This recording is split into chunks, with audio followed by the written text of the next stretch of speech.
सातपूर शहरात डेंग्यू बाधितांची वाढती संख्या तसेच खुद्द नगरसेवक सलीम शेख यांच्याच घरात काही दिवसांपूर्वी डेंग्यूचा रुग्ण आढळल्याने तसेच कॉलनी परिसरातील महिलांनी तक्रारी केल्यानंतर पेस्ट कंट्रोलचे कर्मचारी तपासणी करत असल्याचे नगरसेवक सलीम शेख यांनी पेस्ट कंट्रोलच्या सुपरवायझर आणि मलेरिया अधिकारी यांच्या लक्षात आणून दिले।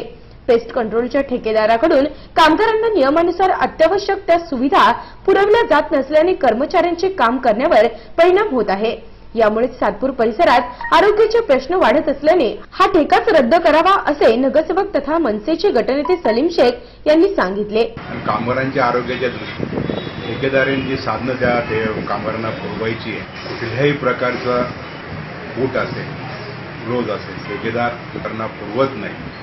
त्यामुळे पेस्ट कंट्रोलच्या कामावर खूप मोठा परिणाम जाणवत आहे। यामुळे सातपूरच्या भागामध्ये अनेक डेंग्यूचे रुग्ण आढळले। या ठेकेदारावर माननीय आयुक्त साहेबांनी कठोर कारवाई करून त्याच्यावर त्याचा ठेका लवकरात लवकर रद्द करून तर सातपूर विभाग आरोग्यमुक्त करावा अशी विनंती। एकीकडे पेस्ट कंट्रोलचे कर्मचारी काम करत असल्याचा दावा करत आहे, तर पेस्ट कंट्रोलचे कर्मचारी औषध फवारणीस येतच नसल्याची तक्रार महिला करत आहे।